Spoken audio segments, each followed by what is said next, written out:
And welcome, I'm Stephanie Van Strand, a co-founder of Voices from the Prairie. Voices is a grassroots organization that believes that the most important elements of good citizenship are to support and promote open, ethical, and fair governance. To that end, there's no more important voice than that of a well-informed, involved citizenry. As many of you know, Voices sent invitations to all of the candidates running for the Illinois 16th representative seat. 2 weeks ago, we hosted Republican Jason Haskell, who has since dropped out of the race, and Democrat Neil Mohammed. Links to videos of that event and our other programs can be found at facebook.com/Voices from the Prairie. We will update everyone to future events as other candidates contact us. Today, we are joined by Sara Dady. The format will be 15 minutes for Sara to present her platform and vision for Illinois 16. Afterwards, we will ask 5 questions that Voices has prepared for every candidate, followed by audience questions. Sara has agreed to stay until noon, so we will have plenty of time for everyone's questions. Sara is a Democrat from the Rockford area. She is a lawyer and partner in the firm Dady & Hoffman, which specializes in immigration law. I believe the best way to introduce her is by quoting the campaign website. We know that our government is a direct reflection of the people who elect it, which means we need more people voting and engaged. We know government works, but only when we work together. Please help me in welcoming Sara Dady.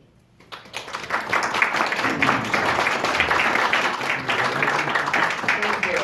Thank you, all of you, for inviting me out. I'm delighted to be here. This is a beautiful library. My husband is a librarian at Rockford Public, and I don't know if you've heard, but Rockford Public has had to move because the ground underneath it is contaminated from coal tar vaults built back in the day. And this cafe, when you walk in immediately, it's so welcoming here. I think Rockford Public needs to take a page out of Princeton's book about how to welcome the community. Of course, I'm biased in favor of librarians because I'm married to one, but I also firmly believe libraries are the mark of civilization, and they are the center where the community comes and learns together and meets with each other. And so I'm so happy to be here this morning. Thank you.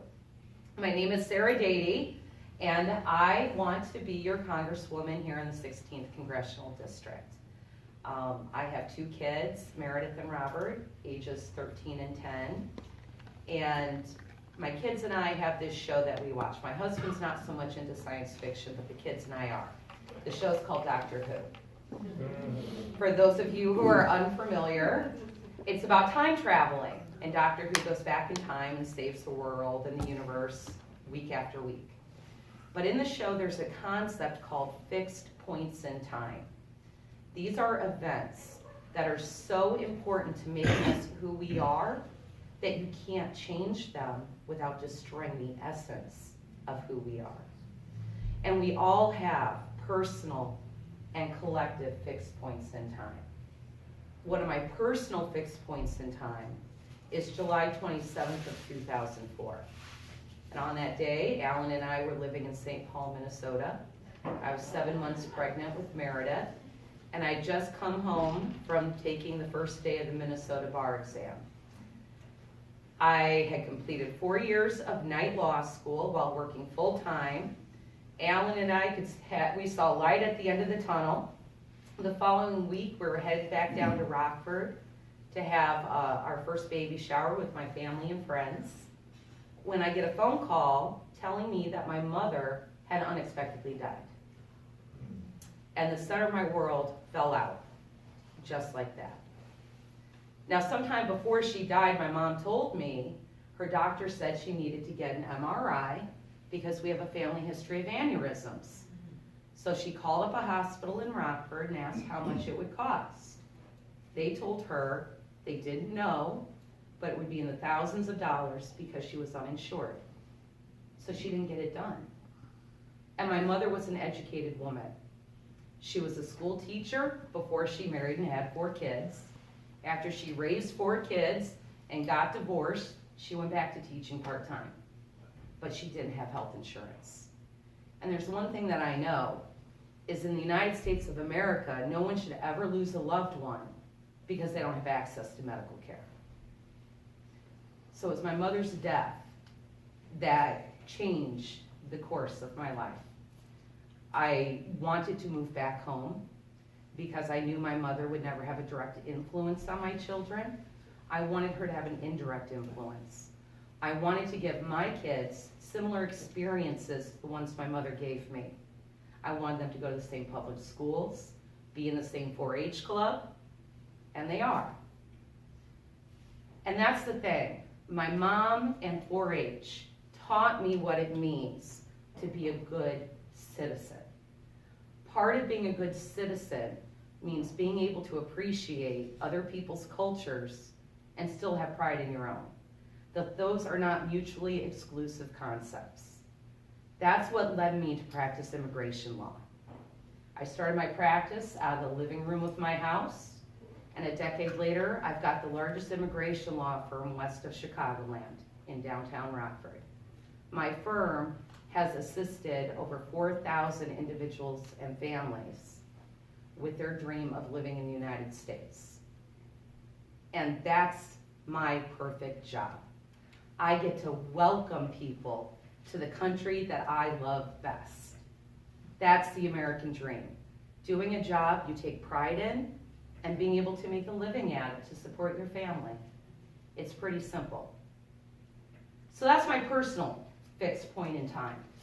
But we all share a collective one. November 8th of 2016. On that date, we saw the election of division over unity, intolerance over common decency, and personal gain over public service. I'm a Democrat, and I know government can work, but only when we work together. I know that our government is a direct reflection of the people that elected either by their action or inaction. We need more people engaged in our process. I know government can work. I know Medicare works, but it didn't work for my mother because she was 62, not 65 when she needed an MRI. That's why I believe in universal health care. I know that public education works. It worked for me, it's working for my kids, but it doesn't work for everyone. And it doesn't work when we undermine public schools in favor of private schools. We know collective bargaining works to increase middle class wages. It doesn't work every time we undermine workers' rights to unionize. We have a representative in our district who's absentee. Adam Kinzinger does not hold town halls, real town halls. He turns away from constituent concerns, and we know he doesn't know us when he voted to kick 37,800 of his own constituents off of access to medical care. And then he voted twice to increase our taxes under the tax plan and eliminate the deductions and exemptions that we depend on as middle class people, and that's what this district is. This district is middle class. I think that we deserve better. That's why I'm running for Congress. Unlike our current representative, I am fully invested in the past, present, and future of this district. This is my home. This is where I'm raising my kids. This is where I have my business, and this is where I have volunteered my time from high school through today to build stronger communities. And so I am privileged to stand before you today and ask for your support and your votes and answer your questions, because that's how our democracy works and that's how we're going to keep it. So I hope today we'll have a great debate and discussion and figure out a way to move all of us forward instead of believing that our government and our tax code and our health insurance is a system of winners and losers. We all need to be winners. I hope we can set another fixed point in time collectively, November 6th of 2018. Thank you.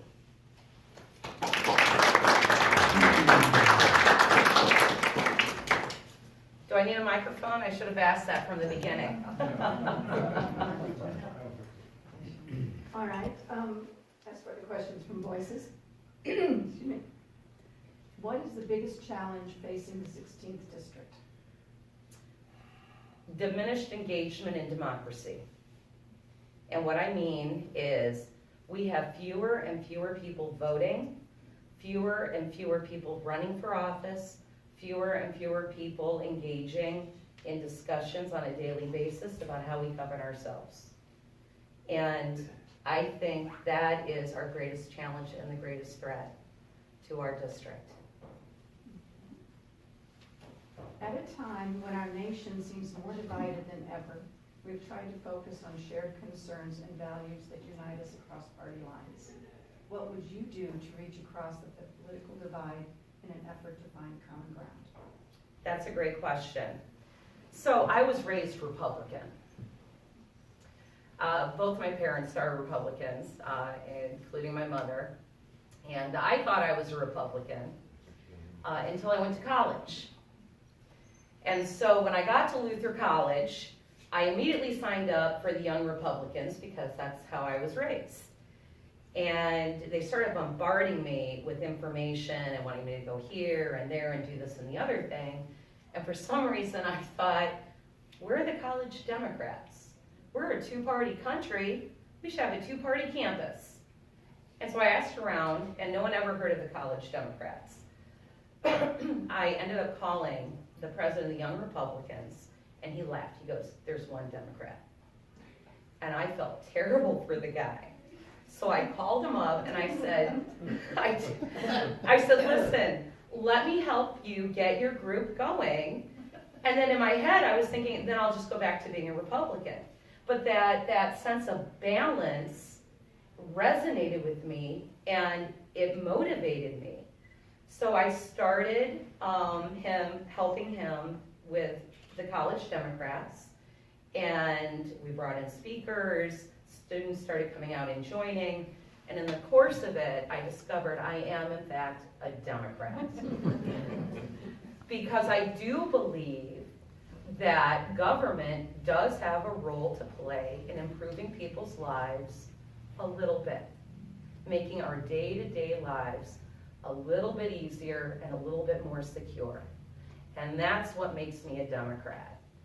And so I spend a lot of time debating with my father, but there are issues that we agree on. The majority of issues are not partisan issues. And what I've seen from the time I co-founded Luther Democrats in 1990 through today is this transition from understanding, okay, Republicans view limited government role and Democrats view government as having a role to play, a larger role to play in people's lives, to all of this rhetoric and vitriol, and we've stopped being able to talk to each other, and we no longer even have a sense of humor, which is critical to debate. I mean, my dad and I argue about climate change, which, by the way, A, he doesn't believe it's happening, and B, if it is happening, it's normal and it always happens, and C, there's nothing that we can do about it. You know, we go through that, but at the end we laugh because I love my dad, and I know he loves me, and we respect each other. And as long as we start from that common place of respect, these are the debates that we should be having. It makes us better people and better citizens. And so we have to return to that. Okay. Number 3, our mission statement expresses our commitment to upholding the values of tolerance, fairness, and inclusion in American society and political life. What steps would you take to help bring marginalized Americans to a seat at the table? Great question.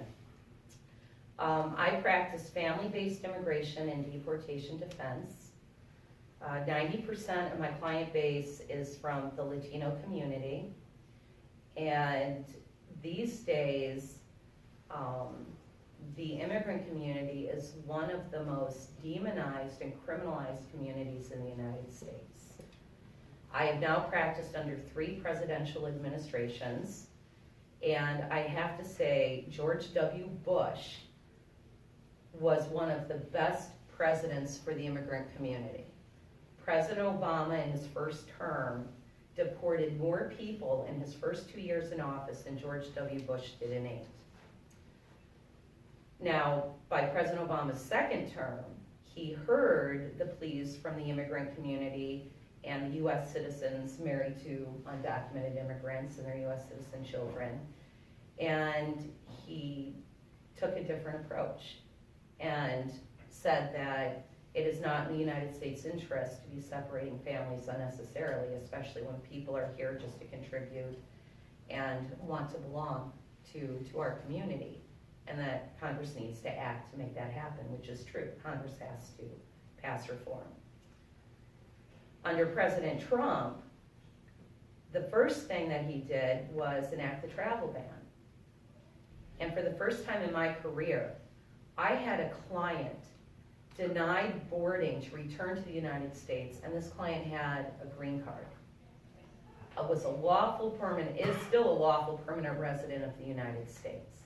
And I had never had that happen in my career. Now, our federal courts stayed that ban so my client was able to return home to his family, as he should have been. And that is important to understand why we have 3 branches of government and checks and balances. That's critical. Every American should understand that. But for me, I'm deeply concerned about the United States being viewed as frightened of other people, as believing that our best security comes from isolating ourselves and retreating from the world. That concerns me.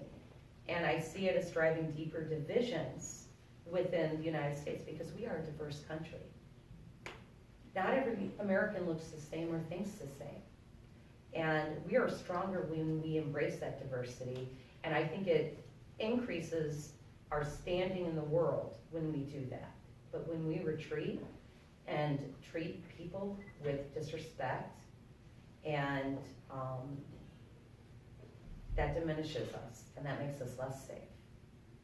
And so the changes that I've seen on the immigration side have been deeply disturbing. And, you know, we should be judged by how we treat the most marginalized among us, and we can do better. We can treat people better in this country, and we need to. It's good for all of us. Earlier this year, our group hosted a panel discussion on the role of the free press in a democracy and submitted a 3-part series on our First Amendment rights to one of our local papers. We'd like to know, what is your view of the First Amendment? I absolutely support the First Amendment. I enjoy talking. I enjoy criticizing when criticism is warranted, especially of our government. That's our right. Justice Brandeis said that sunlight is the best disinfectant, right, for social and industrial diseases, and that goes to government accountability as well, right? We depend on a free press to help us with that. And I am deeply disturbed by the attacks on the American press. You know, we need the 4th estate. The 4th estate is often the 4th branch of American government, right? To assist us with our checks and balances. And when we have a corrosive atmosphere coming out of DC, telling us that we cannot trust what journalists write, that we cannot trust what the facts are as presented to us, that means it threatens our ability to govern ourselves when we can't trust any information and when we can't trust the press. And that also causes people to disengage from participating in our political process and our democracy. It is a direct attack on democracy. And when we have a president saying that the press should be disbanded, or we need to repeal the First Amendment, and the press needs to be regulated, that frightens me. Because we depend on them to be a check on the government.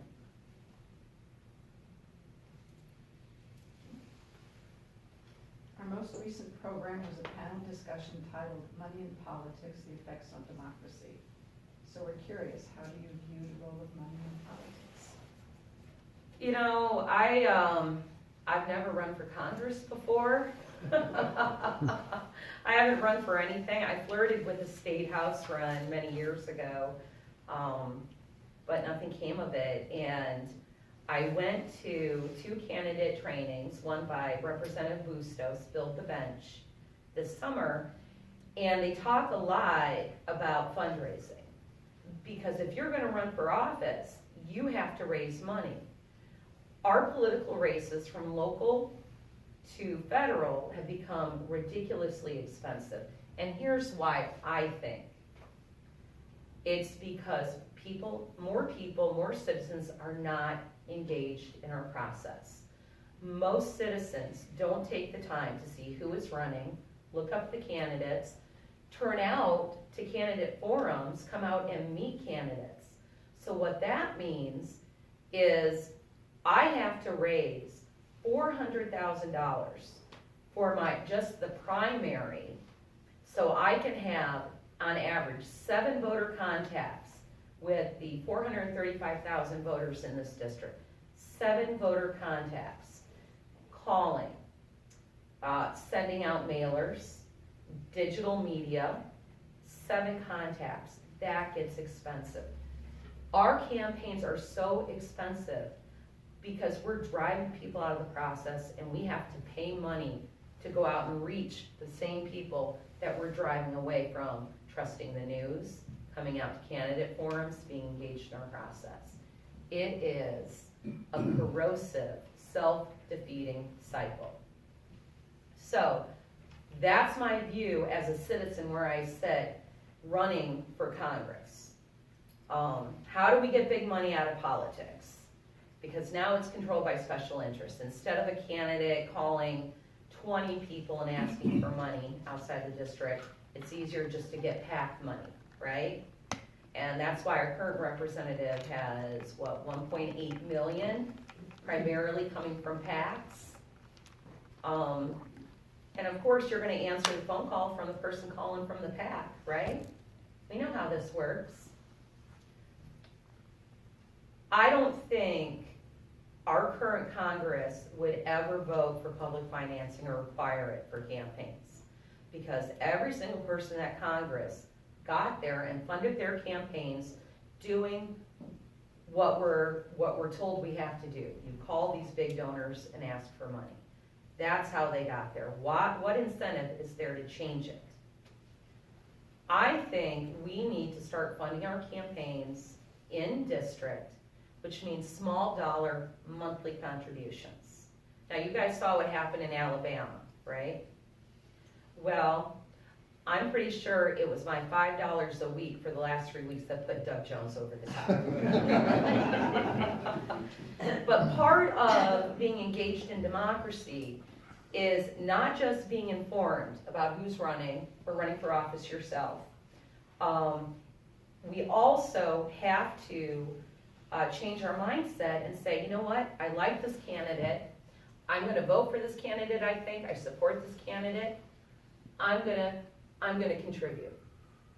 And you don't have to contribute millions of dollars. That's a myth that we've been led to believe, that there's this top layer of rich people who fund campaigns and present the candidates in front of us, and then we just vote. We have to be fully invested in the people that are running to represent us. And that means you see a candidate you like, you make a contribution. Sign up for monthly. Now, this is something only an incumbent can do ultimately, but we have 435,000 voters in the 16th Congressional District, probably more, who are not registered to vote, who need to be registered. If we ran a candidate and elected a candidate who served 2 years and 60,000 people, constituents in the district, were contributing $10 a month for 2 years, who needs special interest money? The special interest is the constituents. And I think that's our responsibility as constituents to move from, we just don't turn out and make a decision who we're gonna vote for. We need to get invested in the candidates that we like and support. And it'll take time, but I think we have to start making that shift. So. Thank you. I'm gonna open up in just a second, but a commercial interruption. Would you like a glass of water? I'm good, thank you. Just to make sure. All right, questions? Rick? Given your thoughts about money in politics, talk to us a little bit about Chris Kennedy and Bruce Rauner and Mr. Pritzker. Because the solution they seem to think is, I'll just use my own multi-millions of dollars. How do you deal with that? Well, sitting from a place, now I took a leave of absence from my firm October 1st. My law partner, bless her, supports me and has been managing our firm 100% without me. My husband, bless him, agreed to be a single parent for the foreseeable future, so I can do this full time. So now my job is to raise money to pay for my outstanding campaign staff, like Cassie Bars, who's here, who supports me and is great, and my campaign manager and my campaign scheduler. So I had to call all of my friends and family and ask them to contribute. And then I have to call all of my colleagues across the nation. I have been deeply involved with immigration law, and immigration attorneys tend to be amazing firebrand advocates across this country, but they also don't get politically involved. So many of my colleagues, and we're so dependent on the whims of the federal government and who's president, we don't contribute to political campaigns. So I'm sitting every day calling people and asking them to invest in my campaign and join me in this fight for balance and fairness and just solving problems in DC on a reasonable level. And then I look at Bruce Rauner and J.B. Pritzker and Kennedy, and I'm like, I feel so jealous. They can spend their time going out and talking to voters. They don't have to be tied to a phone, calling people and asking for their investment in their campaign. I get jealous, but ultimately that's not where we want to be. We need voters and supporters stepping up and proactively contributing. And I think we saw a movement towards that with Bernie Sanders when he ran. The small dollar contributions, that was nationwide.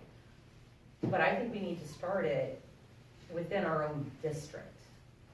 So, I mean, this is the difficulty with our political system. You gotta call and ask for money to fund the campaign to reach the voters, which means then you get to spend less time with the voters. And that's backwards. So I'd like to change that, and that's one thing that I'm pushing, is that if you like what I have to say, Cassie brought contribution envelopes. And you can go to my website and sign up for monthly or weekly, because we have to change our perspective. Does that answer the question? Getting there. I'm jealous. I wish I had $8 billion or whatever, so I could just go out and talk to amazing groups like you. I mean, look at all of you coming out on Saturday morning. You're engaged. You're engaged in good governance, good citizenship, and we need more of that. So thank you. Nick? How would you distinguish your views from Neil Mohammed's? Oh, I think everyone running in the Democratic primary, we are all good Democrats. And I think our views are very similar as good Democrats. I think the biggest difference should be between the Democrats and our current Republican representative. And that's where my focus is. That doesn't help us in the primary, though. Yeah. Well, it does. You come out and you hear the candidates, right?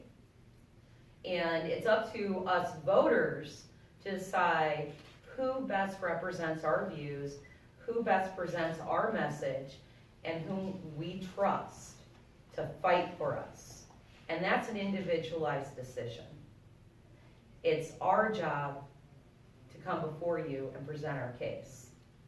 It's never my job to tear down one of my teammates, and I'm not going to do that. That creates more division. Do I think I'm the best candidate to represent the 16th? I do, and that's why I'm running. What about policy, any policy differences that you can point to that separate you in some way? Well, I don't think there are policy differences. I think there's a difference in knowledge base, but all of that can be learned over time. In my case, immigration law is all federal law, right? It's federal statutes and regulations and policies. And it intersects with federal tax law and criminal law and state family law. So I have spent the last 12 years deeply immersed in a maze, a labyrinth of federal laws and policies and differences. So that's where my experience comes from, because that's what I do for a living. And I see how they intersect, and I see when they work, when they don't work. I see it makes a huge difference who is the Secretary of the Department of Homeland Security, who is the Attorney General of the United States on the most basic level. So individual experiences and knowledge base, there are differences between all the candidates. But when it comes to policy positions, I have no doubt any one of my teammates supports single-payer health care as in order to achieve universal health care. I know all of my teammates support strengthening our public school system, supports investment in infrastructure, supports investment of more tax dollars in our district for projects. We all do, because we're Democrats, and that's what we believe in. We believe in investing in people. So the only question is, who do people want to support? Who do they think is going to be the fiercest advocate for advancing our democratic agenda and policy positions?